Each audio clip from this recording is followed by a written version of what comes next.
अस्सलाम वालेकुम स्टूडेंट्स। आज का हमारा टॉपिक है बोल्स-ज़ेनोव-वेर्स्ट्रैस थ्योरम। हमने अभी तक ये देखा हुआ है कि आपके पास हर कन्वर्जेंट सीक्वेंस बॉन्डेड होती है, लेकिन ये ज़रूरी नहीं है कि हमारे पास हर बॉन्डेड सीक्वेंस भी कन्वर्जेंट। हमारे पास बहुत सारी इस तरह की बॉन्डेड सीक्वेंसेस हैं कि जो कन्वर्जेंट नहीं हैं। बोल्स-ज़ेनोव-वेर्स्ट्रैस थ्योरम बेसिकली बॉन्डेड सीक्वेंसेस को ही डील करता है। इसकी हमारे पास स्टेटमेंट ये है कि every bonded sequence has a convergent या कंटेन्स अ कन्वर्जेंट सब सीक्वेंस। मीन्स कि हमारे पास कोई भी अगर बॉन्डेड सीक्वेंस है वो इटसेल्फ चाहे कन्वर्जेंट हो या ना हो, लेकिन उस बॉन्डेड सीक्वेंस की एक ऐसी सब सीक्वेंस ज़रूर होगी कि जो कन्वर्ज करेगी। हम इसी के प्रूफ को देखते हैं। हम बेसिकली इस प्रूफ को 3 डिफरेंट स्टेप्स में डिवाइड करेंगे। फर्स्ट स्टेप में हमारे पास जो सीक्वेंस गिवन होगी, जिसको हम बॉन्डेड सीक्वेंस कह रहे हैं, हम उसकी सब सीक्वेंस फाइंड आउट करेंगे एक्स एन के। हम एक सब सीक्वेंस फाइंड आउट करेंगे। सेकंड स्टेप में हम क्या करेंगे, हम एक पॉइंट फाइंड आउट करेंगे एक्स कि जो हमारे पास एक रियल नंबर होगा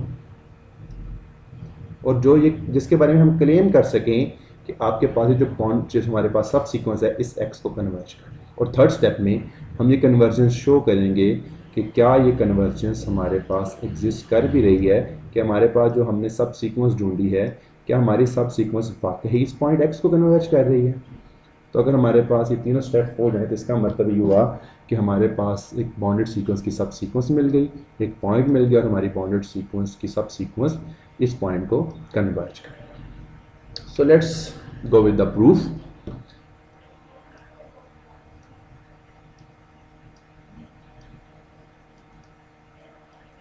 हम सबसे पहले एक सीक्वेंस लेते हैं कि जिसके बारे में हम क्लेम कर दें कि ये सीक्वेंस आपके पास बॉन्डेड। लेट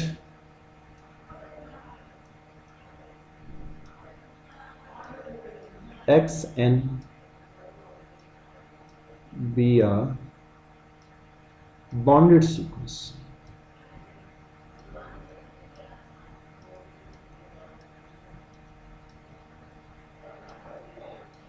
अब क्योंकि आपके पास ये बॉन्डेड है तो इसका मतलब है हमारे पास बॉन्डेडनेस की हमारे पास डेफिनेशन सेटिस्फाई होगी।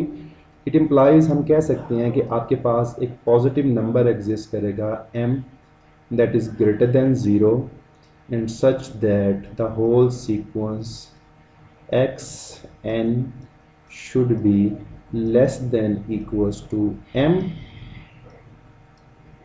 and this inequality hold for all natural numbers। n belongs to the set of natural numbers। तो ये inequality हमारे पास हर नेचुरल नंबर के लिए। अब हम इसको चलेंगे। अब मुझे पता है इस इनइक्वालिटी का मतलब ये है कि हमारे पास मैं क्लेम कर सकता हूँ इट इम्प्लाइज कि हमारे पास जो पूरी की पूरी सीक्वेंस होगी X N that belongs to the interval minus m to m, कि हमारे पास पूरी की पूरी जो सीक्वेंस होगी वो इस इंटरवल के अंदर बिलोंग करेगी। अब अगर इसको मैं यहाँ पे ड्रा करूँ तो इट मीन्स मैं ये कहना चाह रहा हूँ कि हमारे पास अगर मैं यहाँ पे रियल लाइन को ड्रा कर दूँ तो हमारे पास कहीं यहाँ पे एक पॉइंट होगा m, ग्लिच, और यहाँ पे एक पॉइंट होगा माइनस, और मैं इसको क्रॉस यहाँ से कर देता हूँ और यहाँ से भी क्रॉस कर देता हूँ, तो इसके इन बिटवीन पे कहीं पर रीजन पड़ा होगा और हमारी पूरी की पूरी जो सीक्वेंस है एक्स एन वो इसी इंटरवल माइनस एम से लेकर एम तक में लाई करेगी। अब मैं क्या कर रहा हूँ, सेकंड स्टेप में हम क्या करते हैं, मैं इस पूरे इंटरवल को दो डिफरेंट सब इंटरवल्स में डिवाइड कर देता हूँ। ठीक है, मैं क्या करता हूँ, मैं इसको एक इंटरवल में डिवाइड कर देता हूँ। फर्स्ट इंटरवल मैं ले लेता हूँ माइनस एम से लेकर 0 तक,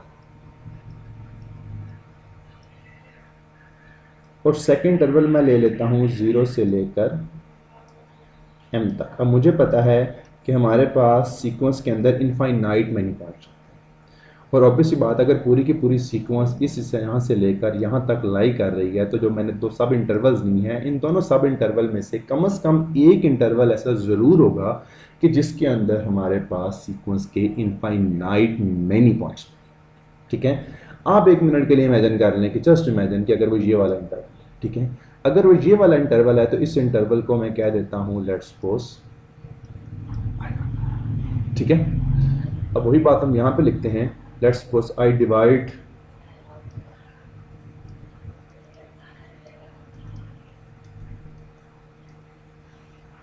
-m to m into two closed subintervals.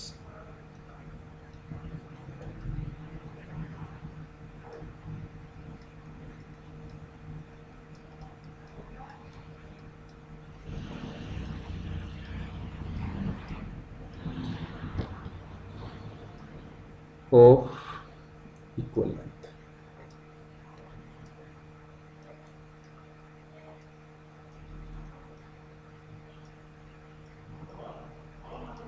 ठीक है।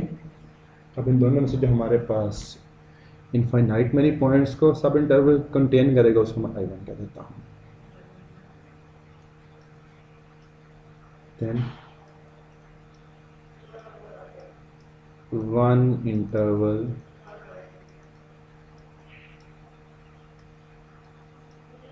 will contain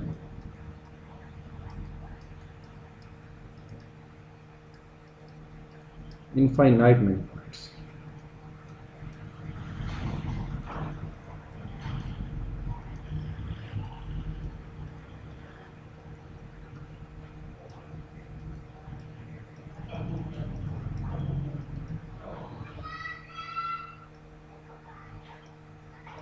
Call it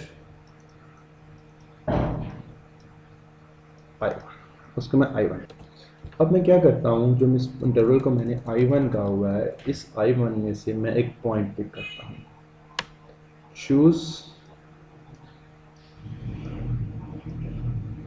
इस पॉइंट को मैं कह देता हूँ xn1 that belongs to the interval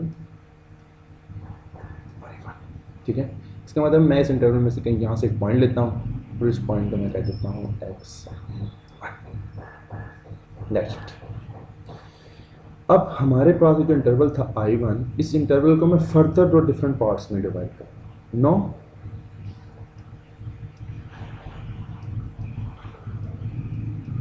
further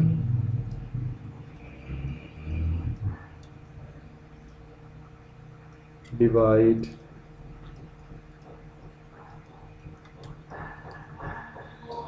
I1 into two closed subintervals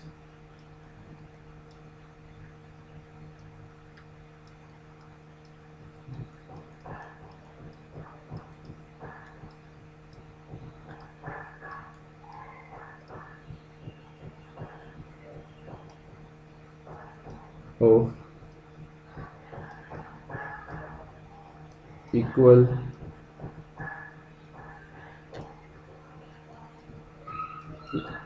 ठीक है। अब जब मैंने I1 को दोबारा से दो क्लोज सब इंटरवल में डिवाइड कर दिया है, अब I1 को लेट्स सपोज ये इंटरवल था I1, तो मैंने इस तरह से इसको डिवाइड कर दिया। ठीक है। अब जब मैंने इसको डिवाइड किया है, ऑब्वियस सी बात है कि पहले इसके अंदर इनफाइनाइट मेनी पॉइंट्स थे। अब जब मैंने इसको डिवाइड किया, अब इसके जो डिफरेंट पार्ट्स बने हैं दो, इन दोनों पार्ट्स में से भी कम से कम एक ऐसा इंटरवल ज़रूर होगा, एक ऐसा पार्ट ज़रूर होगा कि जिसके अंदर इनफाइनाइट मेनी पॉइंट्स होंगे। लेट्स सपोज अगर वो ये वाला पार्ट है, तो इस पार्ट को मैं कह देता हूँ, इस इंटरवल को मैं कह देता हूँ I2। ठीक है। अब वही बात मैं यहाँ पे लिखता हूँ, then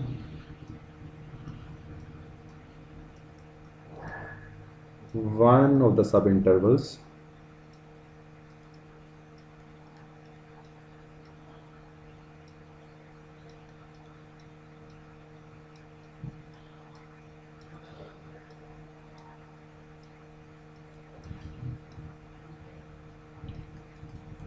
will contain infinite many points।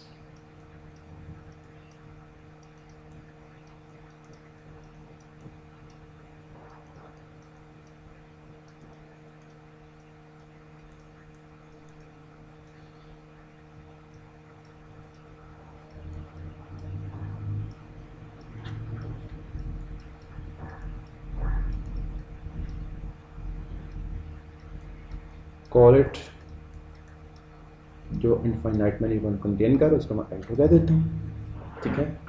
और अगेन मैं क्या करता हूँ, मैं एक पॉइंट चूज करता हूँ। नाउ चूज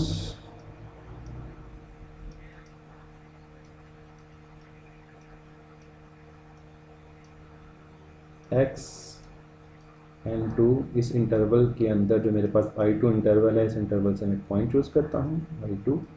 लेकिन बस इसके पॉइंट की एक हमारे पास करेक्टरिस्टिक होनी चाहिए। वो करेक्टरिस्टिक होनी चाहिए कि जो आपने पहले पॉइंट चूज़ किया है उसकी सब्सक्रिप्शन में जो नंबर पड़ा है n1, that number should be less than 2।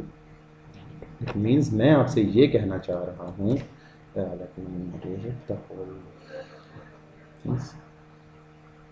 तो अगर आपने ये पहला वाला पॉइंट ये चूज़ किया है तो आपका फॉर एग्जांपल अगर ये सीक्वेंस का, लेट्स सपोज एक इमेजिन कर लें कि सीक्वेंस का x 10th पॉइंट था, तो अब आपने जो अगला वाला, इससे अगला वाला xn2 चूज़ करना है जो कि यहाँ से होगा। तो ये वाला पॉइंट x10 से फिर आगे वाला कोई पॉइंट होना चाहिए, like this could be x12, x13, x14, something which is above x10, ठीक है। तो आपने अगला वाला पॉइंट इस तरह से चूज़ करना ना। अब अगर मैं इसी प्रोसीजर को कंटिन्यू करूँगा, by continue the process I will gate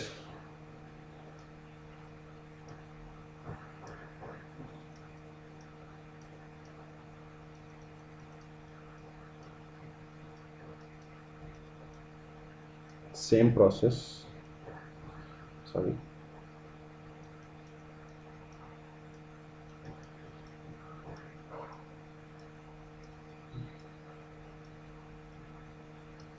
we will get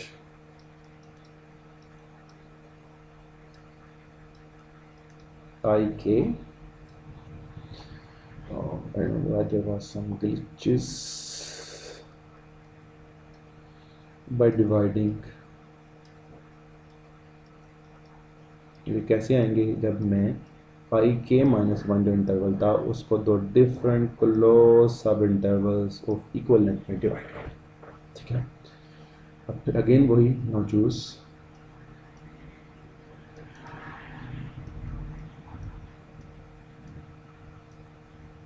हम एक पॉइंट चूज करते हैं x and k,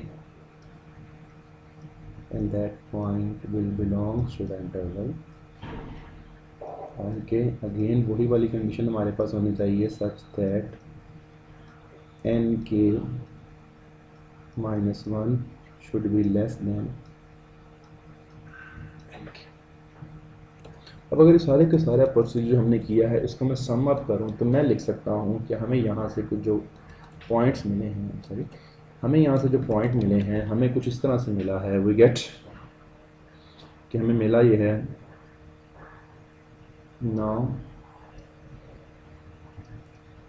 एस आपके पास n1 जो है वो n जो पॉइंट हैं वो इस तरह से थे, n1 जो n2 से लेस था, जो n2 था वो n3 से लेस था, एंड सो ऑन। हमने यही वाला प्रोसीजर अडॉप्ट किया था। हमने कहा था जो nk-1 है वो nk से लेस है, और थ्रू आउट इन्फिनिटी हमारा यही प्रोसीजर चलता रहता है। तो इट इम्प्लाइज कि आपके पास जो xnk है दिस सब सीक्वेंस ऑफ xn। जो सब सीक्वेंस की डेफिनेशन ये है कि अगर आपके पास इस तरह की नंबर की इंक्रीजिंग सीक्वेंस पड़ी हो तो उस इंक्रीजिंग सीक्वेंस के कॉरस्पॉन्डिंग जो सीक्वेंस पड़ी है ये वाली xnk वो ओरिजिनल सीक्वेंस की सब सीक्वेंस होगी। इस सब sequence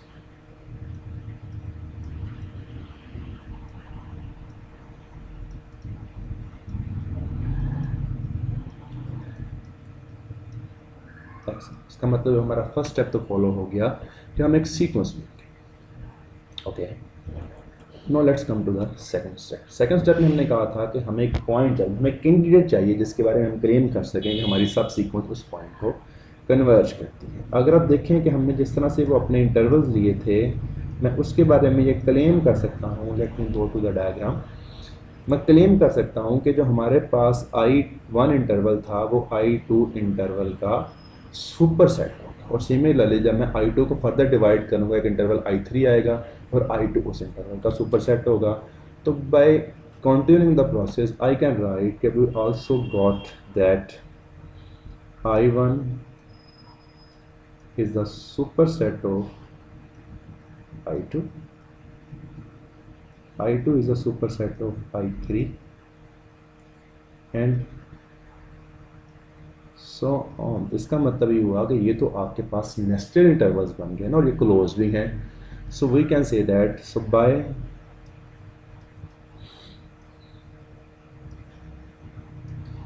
nested intervals theorem,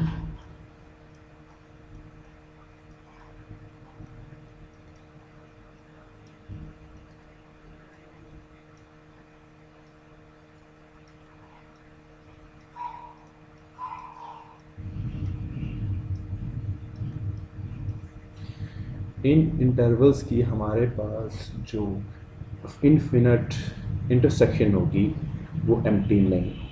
it means we can say that I from 1 to infinity by that intervals I, the theorem should not be equals to 5 or should not be empty.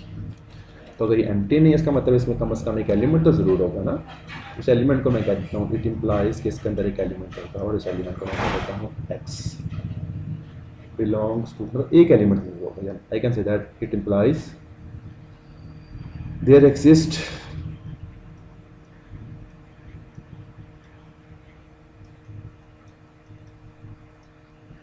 some element x belongs to the set of real numbers such that x belongs to that intersection I is equals to 1 to infinity I.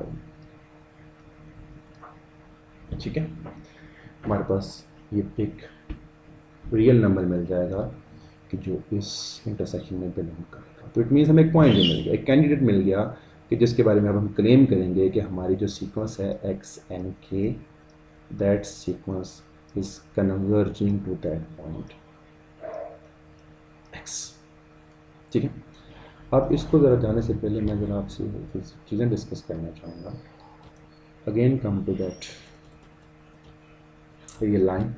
हमें पता है कि हमारे पास जो total interval था start में हमने लिया था वो था हमारे पास -m से लेकर m तक. ठीक है, अब इसका अब चूंकि हमने जो स्टार्ट में इंटरवल लिया था वो हमारे पास था -m से लेकर m तक. ठीक है, तो इसकी लेंथ हमारे पास बेसिकली 2m होगी. जब हमने इसको डिवाइड कर दिया, हमने इंटरवल ले लिया I1, जैसे कि आप सपोज कर लें ये इंटरवल है तो ये 0 से लेकर m तक है. तो इसका मतलब है मैं कह सकता हूँ कि आपके पास जो इंटरवल था I1 उसकी लेंथ आपके पास आ जाएगी, टोटल लेंथ m आ जाएगी. टोटल लेंथ हमारे पास 2m थी ना. 2m को जब हमने डिवाइड किया दो डिफरेंट पार्ट्स में तो हर पार्ट की लेंथ हमारे पास, हर पार्ट की लेंथ हमारे पास m आ गई. सिमिलरली जब मैंने अगेन I1 को तो डिफरेंट पार्ट्स में डिवाइड किया और उसमें से जो इनफाइनाइट मैनी पॉइंट्स कंटेन करते उसको I2 कहा, तो I2 की लेंथ हो जाएगी वो I1 का हाफ हो जाएगी. तो उसको मैं कह सकता हूँ कि I2 की लेंथ हमारे पास m/2 हो जाए. और सिमिलरली I2 को फर्दर डिवाइड करेंगे जब तो I3 हमारे पास बनेगा और I3 की लेंथ आपके पास हो जाएगी m/2 सिमिलरली अगर मैं इसको थोड़ा सा जनरलाइज करूं तो मैं कह सकता हूं कि आपके पास जो इंटरवल बनेगा आई के, इस इंटरवल की लेंथ आपके पास हो जाएगी m/2 k-1. ठीक है, अब हम कह सकते हैं कि जैसे जैसे हमारे पास k इन्फिनिटी को अप्रोच करेगा तो डिनोमिनेटर आपके पास इन्फिनिटी को अप्रोच करेगा और जैसे जैसे डिनोमिनेटर इन्फिनिटी को अप्रोच करेगा तो m/that value which is approaching to infinity, the whole thing will approaching to 0. ठीक है, as k approaches to infinity. कि जैसे जैसे हमारा k इन्फिनिटी को अप्रोच कर रहा है हमारे पास जो इंटरवल था आई के उसकी लेंथ 0 को अप्रोच कर. तो I can say that as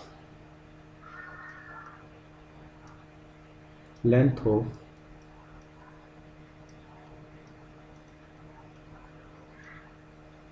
ik is m/2 k-1. So I'm sorry, length of ik approaches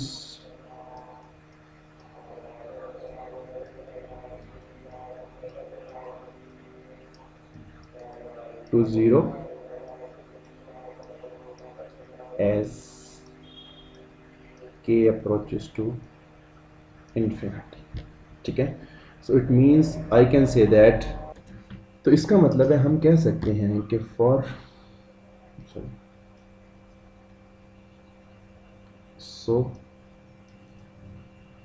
for epsilon positive there exist n belongs to the set of natural numbers such that we can say that the length of interval ik minus 0 should be less than epsilon for for k greater than equals to the capital. So it means I can say that it implies the length of interval ik is less than epsilon for k greater than equals to. अब हमें पता है कि हमारे पास basically x हमने कहाँ से लिया था, हमने कहा था कि x बेसिकली वो पॉइंट है जो सब इंटरवल के इंटरसेक्शन में पड़ा हुआ है। ठीक है, तो अगर x सब इंटरवल के इंटरसेक्शन में पड़ा हुआ है तो ऑब्वियसली मैं कह सकता हूँ कि s, क्योंकि x जो है वो सब इंटरवल के इंटरसेक्शन में पड़ा हुआ है तो x ऑब्वियस सी बात है ना कि x हमारे पास हर इंटरवल में होगा। तो अगर x हर इंटरवल में तो x i k में भी होगा। I can say that as x belongs to I के इंटरवल के अंदर पड़ा हुआ है। और also हमने जो पॉइंट लिया था x n k, have a look at this, हमने कहा था कि ये x n के पॉइंट बेसिकली ये भी I k के अंदर पड़ा हुआ है। तो I can say that इसका मतलब ये हुआ कि ये भी I k के अंदर है एंड x n k जो पॉइंट था that will also belongs to the interval I k। और हमें पता है कि जब हमारे पास k greater than equals to n होता है तो इंटरवल जो I k है उसकी लेंथ एप्सिलॉन से कम हो जाती है। तो अगर मैं ये कहूँ कि मेरे पास ये टोटल इंटरवल था I k, इसकी जो लेंथ है वो एप्सिलॉन से छोटी होती है, यहाँ से लेकर यहाँ तक जो लेंथ है वो एप्सिलॉन से कम है। और इसके अंदर तो पॉइंट्स पड़े हैं, एक पॉइंट पड़ा है x और एक पॉइंट पड़ा है x n k। तो ऑब्वियस ही बात है अगर टोटल लाइन जो टोटल इंटरवल है उसकी लेंथ एप्सिलॉन से कम है तो इन दोनों पॉइंट के दरमियान जो डिस्टेंस होगा वो भी एप्सिलॉन से कम होगा ना। तो आई can say that it implies कि हमारे पास जो लेंथ आएगी x n k और x के दरमियान दैट लेंथ और that distance should be less than epsilon. लेकिन ये लेंथ हमारे पास एप्सिलॉन से कम कब होगी? For k greater than equals to that capital n। अब ये तो हमारे पास डेफिनेशन बन गई ना कन्वर्जेंस की। तो क्या मैं कह सकता हूँ इट इम्प्लाइज कि हमारे पास जो सब सीक्वेंस होगी x n k, दैट सब sequence is converging two point x। अब ज़रा गौर से देखिए हमने क्या किया, हमने बेसिकली एक सीक्वेंस ली थी कि जिसके बारे में हमने क्लेम किया था कि वो सीक्वेंस हमारे पास बाउंडेड है। ठीक है, अब नेक्स्ट स्टेप में हमने क्या किया, हमने इस यहाँ पे आप देखें हमने आपको एक उस बाउंडेड सीक्वेंस की एक सब सीक्वेंस दिखा। ठीक है, अगले स्टेप में हमने क्या किया, हमने एक पॉइंट फाइंड आउट किया और लास्ट स्टेप में हमने क्या किया, हमने कहा जो हमारे पास सब सीक्वेंस आई थी बाउंडेड सीक्वेंस की, वो बाउंडेड सब सीक्वेंस किसी पॉइंट उसी पॉइंट x को कन्वर्ज कर रही है। अब देखें कि यहाँ पे जो हमने एक्सन सीक्वेंस ली थी वो भी ऑर्बिट्रेरी थी, और उसकी जो हमने सब सीक्वेंस बनाई एक्स एन के वो भी ऑर्बिट्रेरी। क्योंकि हमारे पास दोनों सीक्वेंसेस ऑर्बिट्रेरी थी, तो हम कह सकते हैं कि ये थ्योरम हमारे पास जनरलाइज होल्ड करेगा कि अगर आप कोई भी बाउंडेड सीक्वेंस ले आएँ, उस बाउंडेड सीक्वेंस की आपको कन्वर्जेंट सब सीक्वेंस मिल जाएगी। तो जो हमने यहाँ पे प्रूव कर दिया। So this is the whole theorem. Thank you so much. Allah हाफिज़।